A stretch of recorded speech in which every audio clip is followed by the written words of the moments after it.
So real quick, I really wanted to get out on the water this week because we're supposed to have a full moon on Friday. And I watched Tactical Bassin on YouTube, and Matt Allen and Tim Little stressed how important it was to be out on the water fishing prior to the June 5th or the June 6th full moon, because what happens is the bass get done spawning, they come out here into their or they're setting up for their summer pattern or their summer staging area. And he said before that full moon, leading up to that full moon, these bass are going to feed one more aggressive time before they get into those summer locations, and you need to be out on the water. So today's Tuesday. I wanted to be out here yesterday too, so I'm going to probably be here tomorrow. I'm here today, obviously. I'm going to be out here maybe tomorrow or Thursday, and I'm going to try to catch some more. So.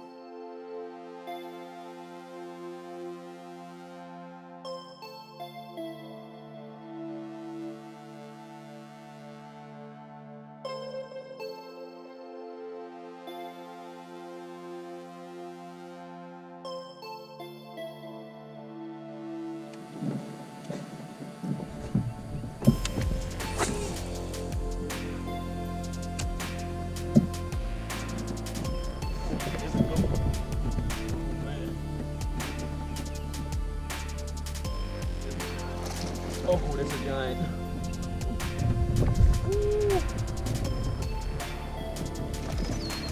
Ooh, it's a giant.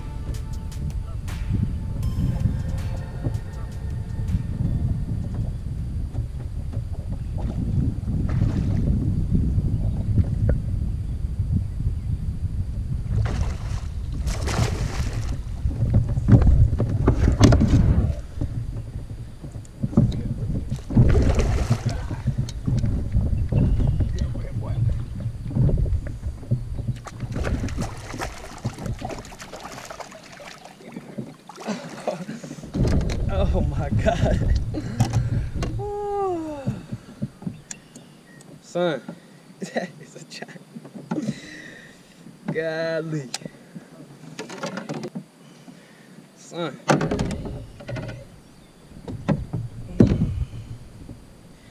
I say he wanted that. Oh yeah. I would say he wanted that. Look at that.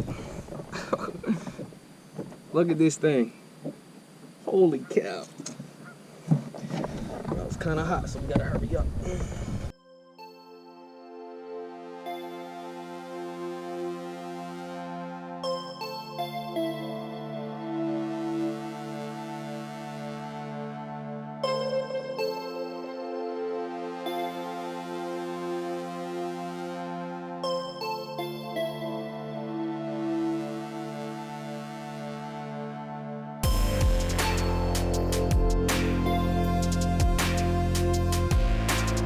Fish number 3, 716. I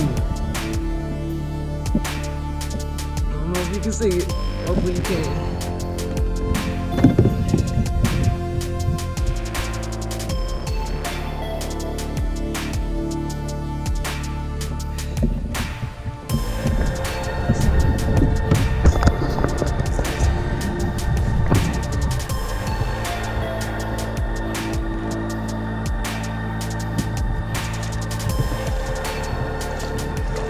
There it goes.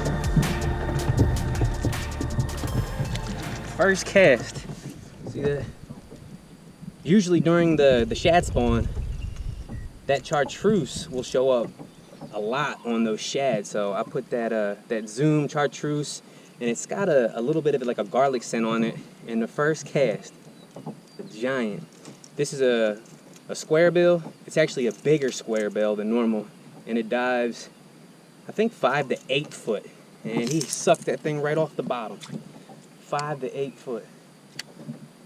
Let's see if we got anything wrong with this. We're gonna get back in there and try it again.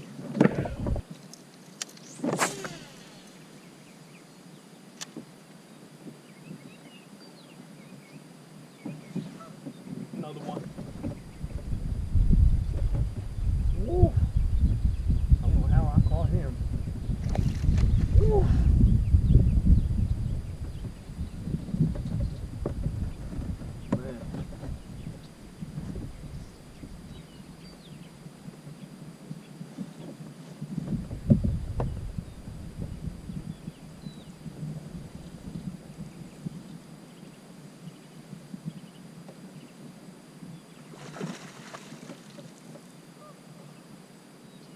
And he choked it. Choked it. The only way he's getting off is if he breaks off.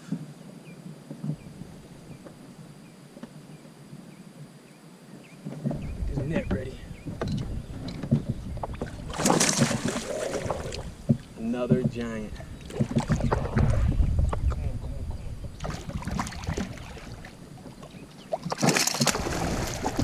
Got him. Whew. Another stud. Oh my God.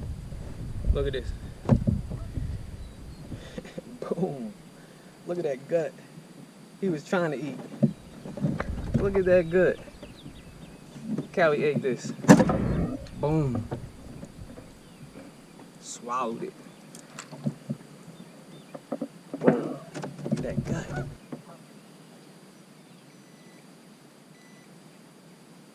.606. Fish number 4. 606. The one next to it should be 714. Insane. Let me go.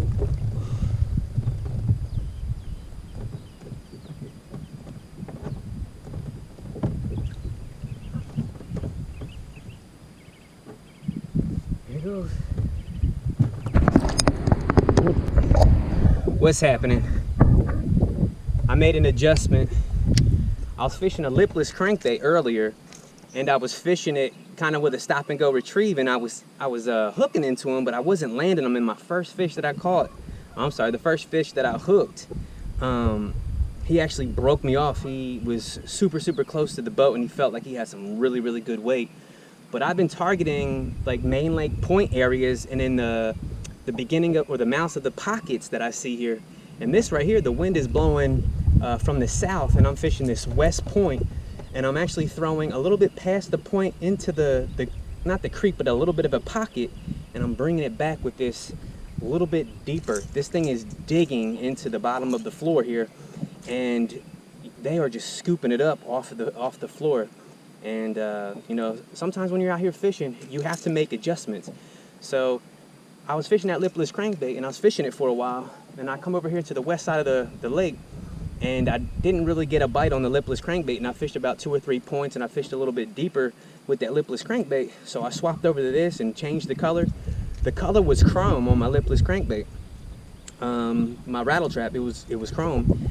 It was the Strike King 2-tap. So I swapped over to this, and this is kind of a shad replicator. It's kind of got some blue, some purple on the back, and then I added that chartreuse, and it's got white on its belly. And man, as you saw, I am just catching them right here off of this point.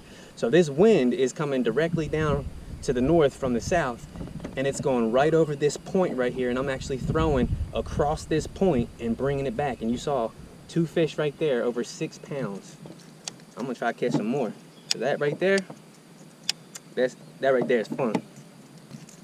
And one tip that I'm gonna leave you is that I'm going to re-tie my line. I can feel right here where the fish were gnawing on it, or sawing on it, as you can say. So every once in a while, when you catch fish, you want to retie. And then also, if you're casting the same bait over and over and over and over again, this knot right here will eventually get weak from all that pressure of you throwing it. So every once in a while, you need to make sure that you retie your line. Because if I didn't retie on any of those, and I had my bait sitting just like this with this jagged line, I probably would have snapped off on both of those fish. So I'm going to retie, I'm going to throw back out there, and hopefully we can get some more. Because boy, I'll tell you what, that right there is fun. That is fun.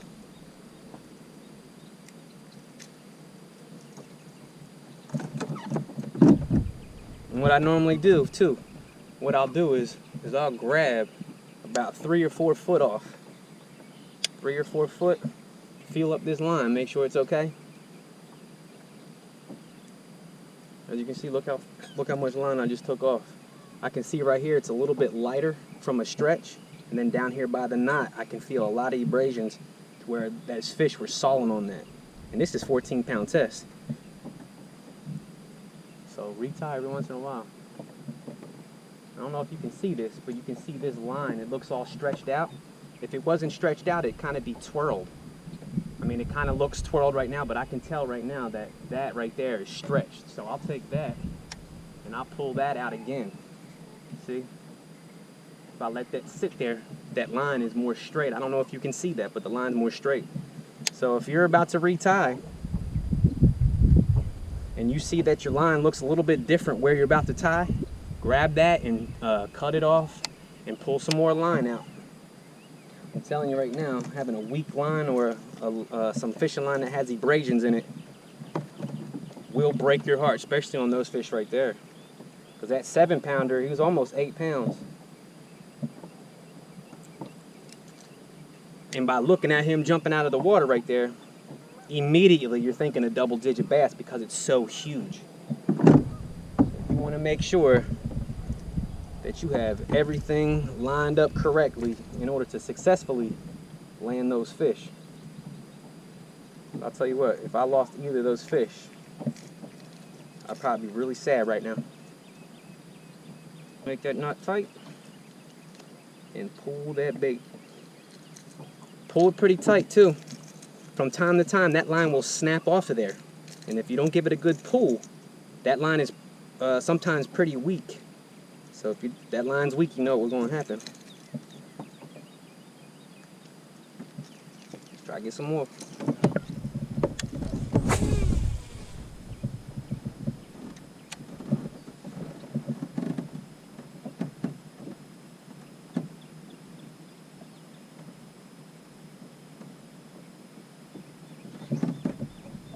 Another one. I don't know how big he is.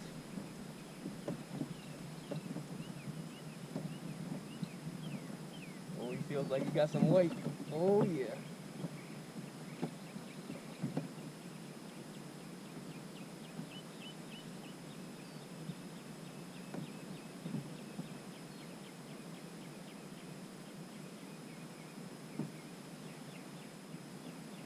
Come on. Oh yes. Another giant. Oh Lord Jesus.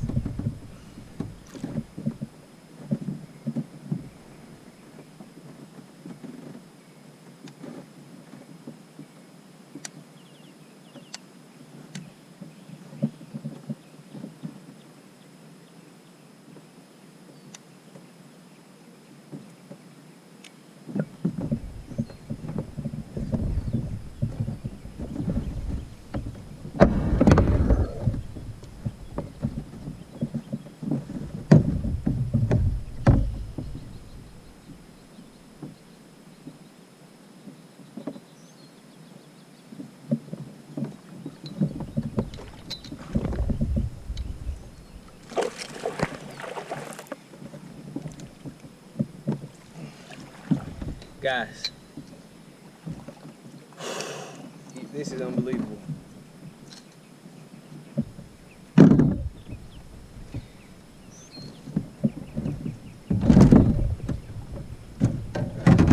Man, I think I need a bigger boat. Same bait. Look at that. Probably about 5 pounds, 5.5 pounds maybe.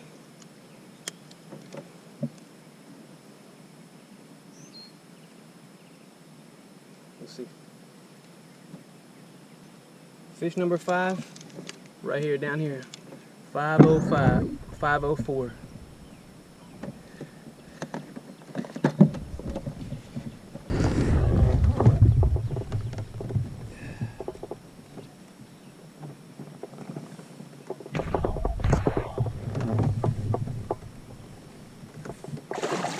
There he goes. Nice far cast. That's about mid-range. Got him. Giant again. He's not as big, but he's probably over 3 or 4 pounds.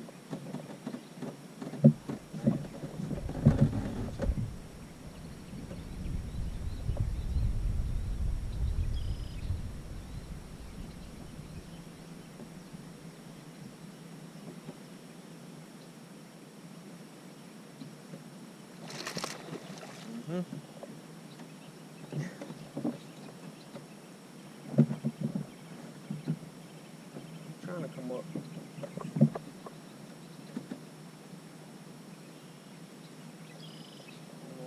Oh yeah, he's barely hooked. Barely hooked. One hook in him. Definitely need that net. Let's see if I can land him. It's gonna be tough.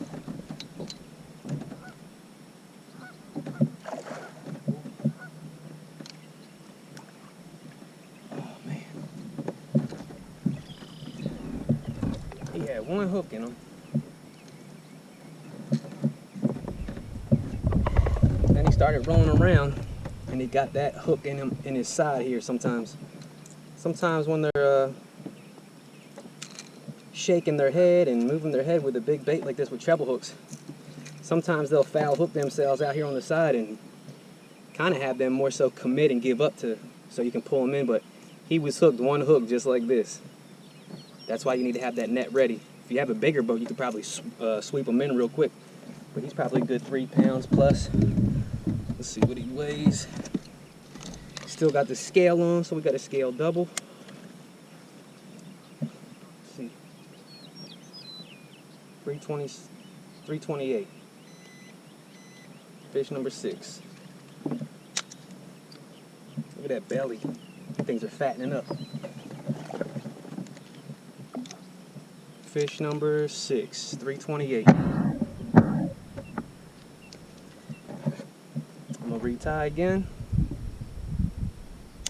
Cut that knot off.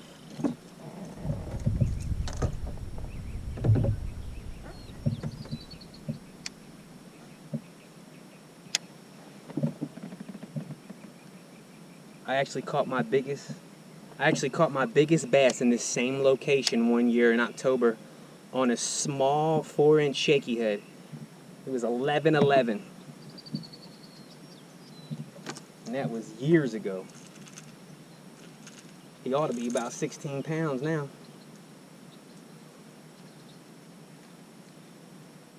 See if we can hook into him.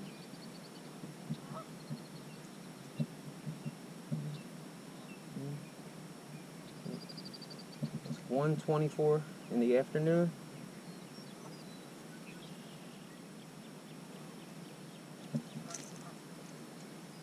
Right around lunchtime, and guess what? There's a couple other ponds that are around here. And back to being dedicated and motivated and things in that sort, I usually bring lunch, I bring water or liquids and stuff like that, so I never leave the water. I seen 2 or 3 boats leave up out of here around noon, around lunchtime, about an hour ago, and they're biting right now. So they're eating, and I'm over here feeding the fish and creating this video for you. Nice long cast, slow winds. Wait for that bite. There he is. Oh my God. He is a giant.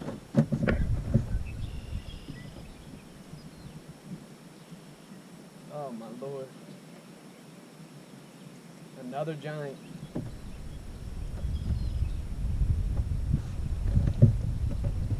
He's probably about 6 or 7 pounds. Look at the head shakes on my rod. Have that net ready. Woo, he's shaking hard. Look at that, turning me, pulling the whole boat.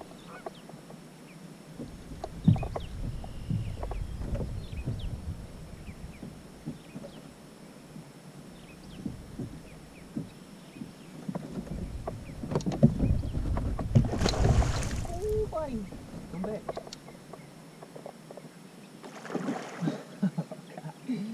He's the strong one. Oh, man. Guys, this is a giant. And he is fat. Look at his belly.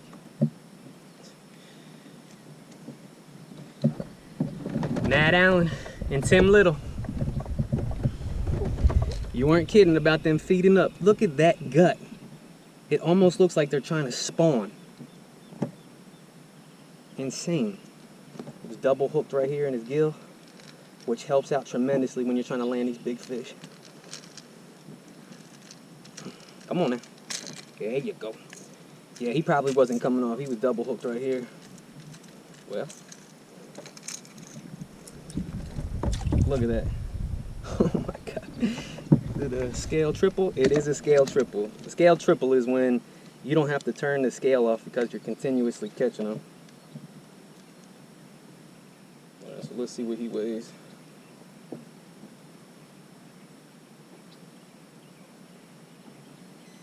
$6.90. $6.90. Fish number 7. I don't know how I'm gonna show you that. I'm gonna try to lean over here to you. Fish number 7. $6.90, almost 7 pounds. Look at that gut. Wow. Let's get the release.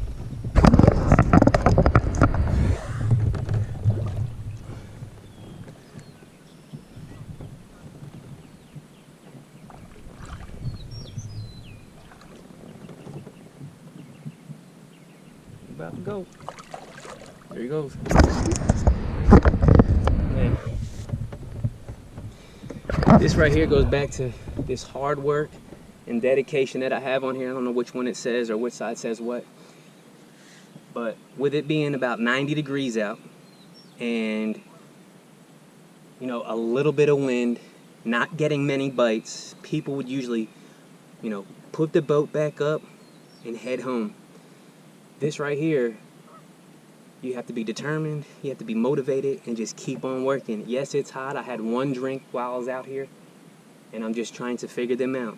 If one technique doesn't work, go to another technique and try it out. Maybe even try a different technique in one location, and you may create a pattern or come up with a pattern to where you can do the same thing at different locations of these lakes.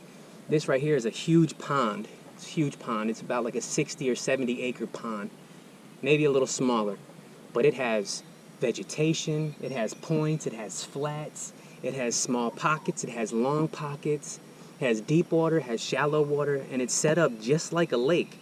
I don't have a boat to go out there on a lake, so what I do is I come to these smaller ponds and state lakes and stuff like that that are about a little bigger than this, and I just do the same things that I would do if I was on a lake. I would find certain areas that I want to fish and try to develop a